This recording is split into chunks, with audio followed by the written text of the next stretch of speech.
विदर्भातील भंडारा जिल्हा हा तसा शांत आणि निसर्गरम्य परिसर म्हणून ओळखला जातो। या जिल्ह्यातील हरदवली नावाच्या एका छोट्याशा गावात एका दुपारी एक अशी अकल्पनीय घटना घडली, ज्या घटनेने संपूर्ण महाराष्ट्र हादरून गेला।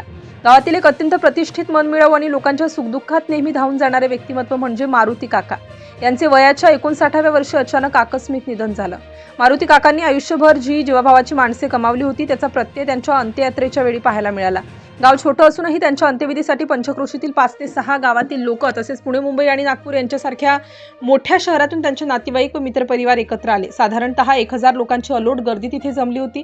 दुपारी 12च्या सुमारास राम नाम सत्य आहेच्या जयघोषात ही अंत्ययात्रा नदीकाठच्या स्मशानभूमीत पोहोचली। ही स्मशानभूमी नदीच्या कडेला दाट झाडीत वसलेली होती आणि तिथे एक अतिशय जुने व महाकाय चिंचेचे झाड होते। उन्हाळ्याचे दिवस असल्याने अनेक लोक त्या झाडाच्या गार सावलीत उभे राहिले होते। स्मशानभूमीत अत्यंत शोकाकुल वातावरण होतं।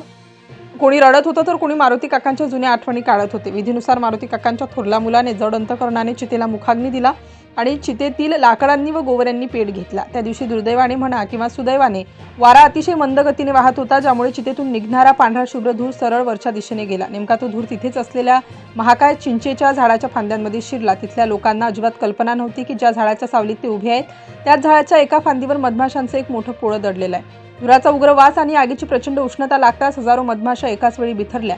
मधमाशांसाठी तो धूर म्हणजे त्यांच्या अंगावर झालेले आक्रमणच होते। एका क्षणात त्या हजारो मधमाशांनी स्मशानभूमीत जमलेल्या 1000 लोकांवर एकाच वेळी हल्ला चढवला।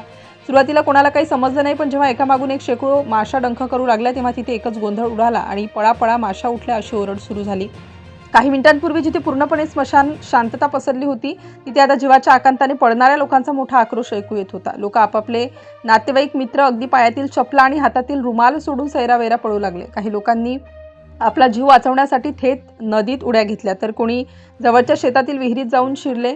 चितेला अग्नी देणारा मारुती काकांचा मुलगा आणि त्यांचे जवळचे नातेवाईक तर मधमाशांच्या वेढ्यात पूर्णपणे अडकले होते। अवघ्या 15 ते 20 मिनिटात ती 1000 लोकांची अलोट गर्दी तिथून गायब झाली आणि संपूर्ण स्मशानभूमी ओस पडली। तिथे फक्त एकच गोष्ट उरली होती, ती म्हणजे मारुती काकांची जळणारी चिता। ज्या माणसाने आयुष्यभर शेकडो माणसे जोडली, त्याला शेवटचा निरोप द्यायला तिथे एकही माणूस उरला नव्हता। स्मशानभूमीच्या परिसरात विखुरलेल्या चपला, टॉवेल आणि अर्धवट राहिलेले विधी निसर्गाच्या या प्रकल्पाची साक्ष देत होते। ही घटना आपल्याला एक मोठा धडा शिकवून जाते की निसर्ग मानवापेक्षा कितीतरी पटीने श्रेष्ठ आहे। आपण आपल्या सोयीसाठी झाडाखाली विधी करतो, परंतु त्या झाडावर अवलंबून असलेल्या इतर मुक्या जीवांचा विचार आपण करतही नाही।